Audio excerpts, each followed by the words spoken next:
Welcome to the September 2020 Star Wars Canon Update. Last month we got a new book and 5 new comic issues, so let's dive in. Thrawn Ascendancy Chaos Rising by Timothy Zahn was the new novel. It takes us back to Thrawn's time before joining the Empire, living out in the unknown regions, or as the Chiss call it, the Chaos.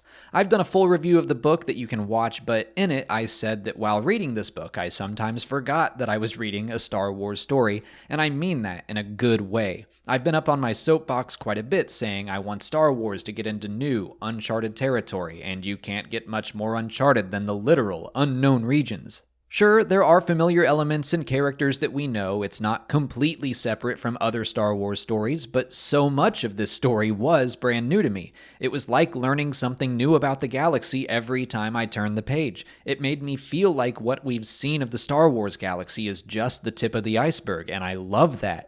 I didn't love Thrawn alliances or treason, but Chaos Rising was right up my alley. If you're interested in checking it out and want to get the audiobook for free, you can do that by clicking on the link in the description or by visiting www.audibletrial.com/Star Wars Explained. Moving on to comics, Star Wars Issue 6 was pretty crazy. Luke has a great discussion with Verla about the nature of the Force and how it uses people for better or worse. I love the way Charles Soule writes about the Force, not only here but in all of his Star Wars comic series. But Luke is told he can find a lightsaber in an old High Republic outpost, which connects back with the Rise of Kylo Ren comic series. That was a nice touch. Luke gets the lightsaber but is attacked by the kinda sort of ghost of the Grand Inquisitor. It doesn't seem to be an illusion, and it appears to be his actual spirit doomed for all eternity by Darth Vader to continue trapping and killing any would-be Jedi.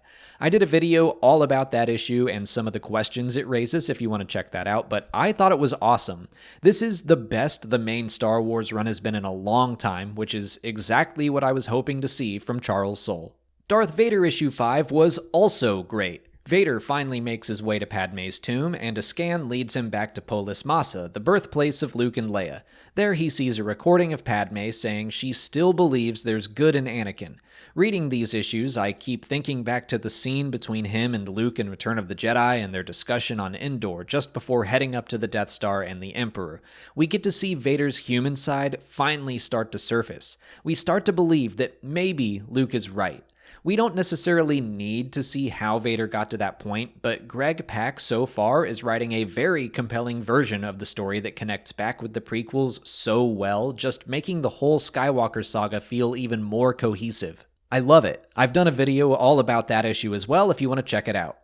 Dr. Aphra issue 4 continue to run, I've been enjoying. It's been very fantasy-inspired, and it's nearing a breaking point.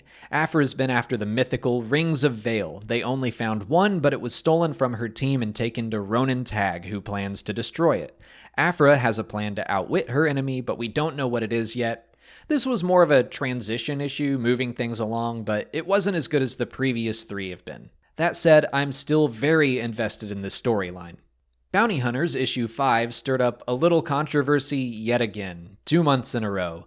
We learn a little backstory on Nakano Lash, how she became an orphan and was forced into the life of a bounty hunter. She perishes on her ship, but Valance rescues the young girl Lash was protecting and escapes after a fight with Boba Fett. I do like this setup of a child who can unite 2 warring factions. That also feels very fantasy. But some of the execution has been overly intense and violent towards the female characters and pregnant female characters. I'm still hopeful that it all has a purpose in the story, because comics do take a little time to unfold everything. And finally, the 5th and final issue of the Clone Wars Battle Tales came out. It featured a story of Obi-Wan, Cody, and their clones escaping capture by Grievous and helping out a group of tiny aliens along the way. It was charming, like all the Battle Tales have been. I enjoyed this series more than most of the Adventures line, despite it being targeted at a much younger audience. For Story of the Month this time around, I'm giving that to Thrawn Ascendancy. It felt like a return to form for the Chiss, and I really enjoyed learning more about the unknown regions of space. But that's it for September. In October, we're getting a new video game story in Star Wars Squadrons, 7 new comic issues including the rebooted Star Wars Adventures line, and of course, the Season 2 premiere of The Mandalorian right at the end of the month. We've got a lot of plans to cover that, of course, as well as Squadrons, so get ready for that. The Canon update will return on November 1st to cover all those news stories. Until then, please like this video, subscribe to the channel, follow us on Twitch, Twitter, Instagram, and Facebook, and consider checking out our Patreon page. As always, thanks for watching, and may the Force be with you.